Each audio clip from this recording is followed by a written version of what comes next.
lahat. Maraming pagkakataon sa mga ibanghelyo na kung saan pagkatapos ni Jesus magpagaling sa isang may sakit, pinagbibili niya ng mahigpit yung tao, yung kaniyang pinagaling, na huwag ipagsabi kanino man ang kaniyang ginawang pagpapagaling. At pagkatapos niyang pagsabihan ng ganito, sinasabihan niya kung kapag ito ay kitongin tulad ng ebanghelyong binasa, sinasabihan niya, ipakita mo ang iyong sarili sa mga pari ng templo. Pwede siguro nating tanungin, bakit kaya ayaw ni Jesus na ipagsabi kanino man ang ginawa niyang pagpapagaling?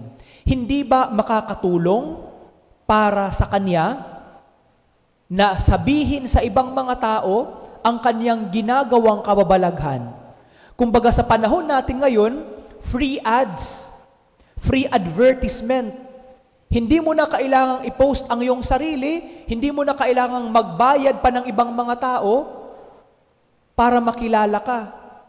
Ang tao mismo na pinagaling mo, ang siyang magsasabi sa ibang mga tao, ang taong ito, magaling siya na magpagaling. Bakit kaya ayaw ni Jesus?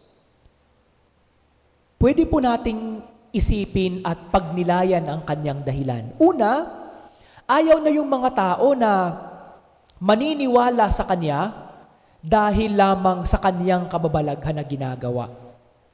Ayaw niya na yung mga tao susunod lamang sa kanya, lalapit lamang sa kanya dahil may kailangan sila.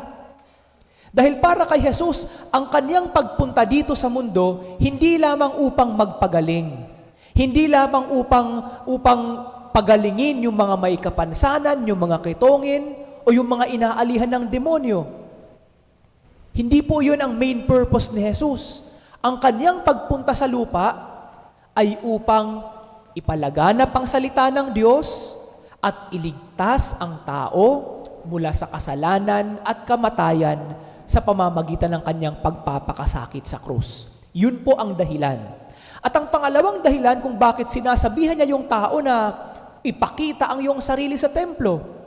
Dahil para kay Jesus, sa bawat biyaya na tinatanggap, lalo na ang biyaya ng kagalingan, ang una nating maiisip dapat ay ang Diyos. Hindi upang ipakita ang sarili, ipagyabang sa ibang mga tao ang biyayang tinanggap. Para kay Jesus, ang pinakaunang ginagawa ng taong tumanggap ng isang biyaya na hindi niya inaasahan ay ang Diyos. Ang una niyang maiisip na pasalamatan ay ang Diyos. Bakit gusto ni Jesus na ang tao ay manahimik lamang at huwag ipagsabi ang kanyang ginawa? Pangatlo, dahil para kay Jesus, nais niya yung tao, pagnilayan niya ang ginawang pagpapagaling sa kanya.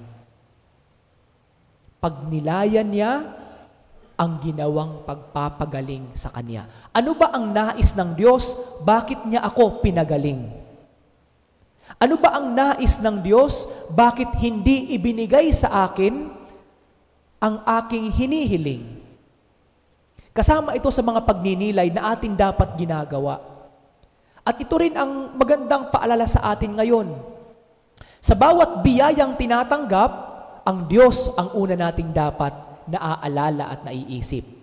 Sa bawat biyaya o kahilingan na hindi tayo napagbibigyan ng Diyos, ang sagot sa Diyos, hindi pagrereklamo, katahimikan.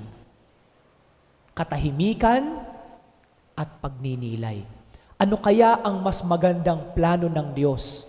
Bakit hindi niya ibinigay ang hinihiling ko?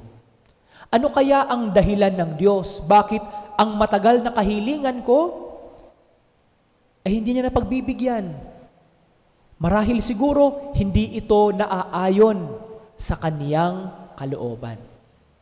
Mga kapatid, sa Ebanghelyo ngayon, ito siguro ang pwede nating tingnan sa ating sarili. Ano yung mga kahilingan na tinugunan ng Diyos sa atin? Naisip ba natin ng Diyos?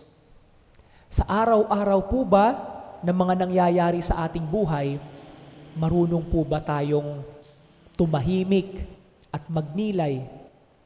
Marunong po ba tayong tumahimik at pagnilayan nasaan ang kalooban ng Diyos sa biyayang natanggap at sa biyayang hindi tinanggap?